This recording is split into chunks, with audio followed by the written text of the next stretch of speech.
Né le 28 juin 1971 à Pretoria, en Afrique du Sud. Il est le PDG de la société SpaceX et DG de la société Tesla. Il est également le fondateur de The Boring Company et est récemment l'homme le plus riche du monde. Qui est cet homme? Quel est son parcours? Et comment a-t-il réussi à se faire une place dans le monde business? Découvrons tous ensemble dans cet épisode des Global Economic.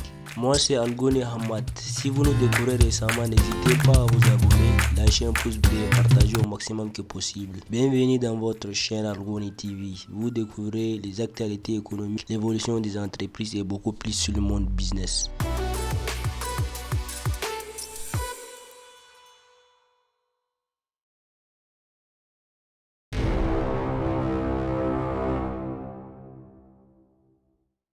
Il est le fils d'Elon Musk, ingénieur sud-africain, Edmund Heldman, nutritionniste et mannequin canadien. Il est l'aîné de la famille comprenant 3 enfants, un frère, Kimball Musk, et une sœur, Tosca Musk. En 1980, il a eu le divorce de ses parents. Elon, le jeune de 10 ans, continue à vivre avec son père en Afrique du Sud.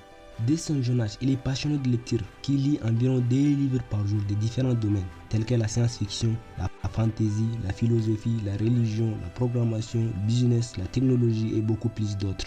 Il a passé son enfance également à la programmation. À seulement 12 ans, il a réussi à coder un jeu Dino Blaster et a vendu le code du jeu à une magazine informatique à 500 balles.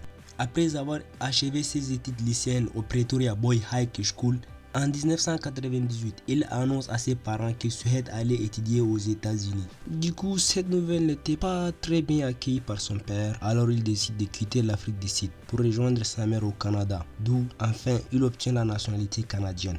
Une fois au Canada, il intègre l'université de Queen's et finance ses études grâce aux travaux à temps partiel et des emplois d'été en informatique. Car en quittant l'Afrique du Sud, son père refuse de lui financer. En 1991, il ressort diplômé en administration. Et c'est en 1992 que son rêve d'aller étudier aux États-Unis se réalise, car il obtient la bourse de l'université de Pennsylvanie pour étudier la physique et l'économie. 3 années plus tard, c'est-à-dire en 1995, il reçoit également une bourse, mais cette fois-ci de l'université de Stanford, pour pouvoir poursuivre un doctorat en physique énergétique. À seulement 2 jours après la confirmation de son admission, il prend conscience rapidement du développement de l'internet à l'époque. Alors, il suspend la préparation de son programme pour lancer sa première société.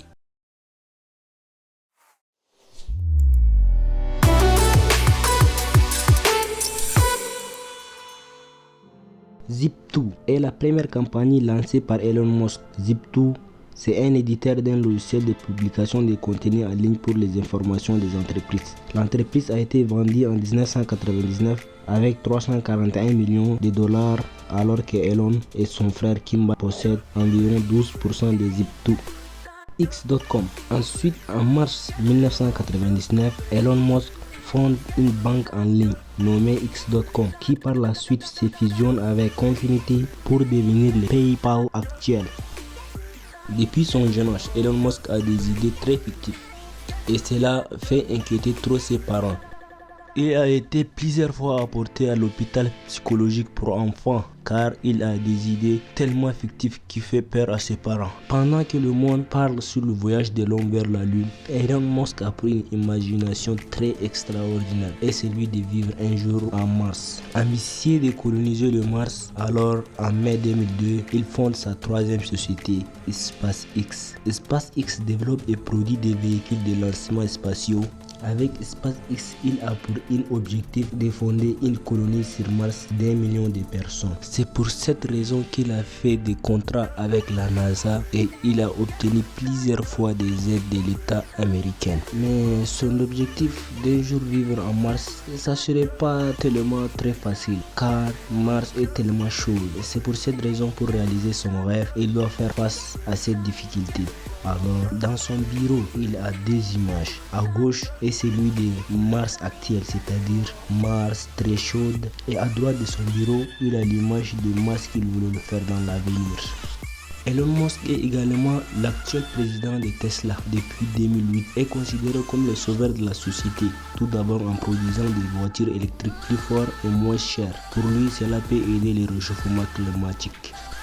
En septembre 2012, Elon, qui est dépassé par la densité de circulation, réfléchit à un nouveau mode de transport dont il souhaite qu'il soit au moins 2 fois plus rapide que l'avion et fonctionnant de l'énergie solaire. En 12 août 2013, il présente son projet Hyperloop. L'objectif d'Hyperloop était d'élaborer un moyen de transport plus sûr qu'un avion, indépendant des caprices de la météo et ultra rapide. Il estime sa vitesse moyenne à 2 fois celle d'un avion, permettant par exemple de se déplacer de Los Angeles en San Francisco en 30 minutes. Par la suite, ces moyens de transport supersoniques pourraient permettre de relier de nombreux pays voire le monde en reliant les plus grandes villes comme une sorte de mythe, mais à une échelle mondiale. En 2016, il a fondé la start-up Neuralink, dont l'objectif était de relier le cerveau à des circuits intégrés dans le but de fusionner les intelligences humaines et artificielles. L'implant cérébral sans fil Neuralink devrait dans le fait permettre aux personnes paralysées ou lourdement handicapées de découvrir la parole et la mobilité. Brièvement parlant, le but de Neuralink était de fusionner l'intelligence humaine à l'intelligence artificielle. The Bourne Company. En décembre 2016, Elon Musk fonde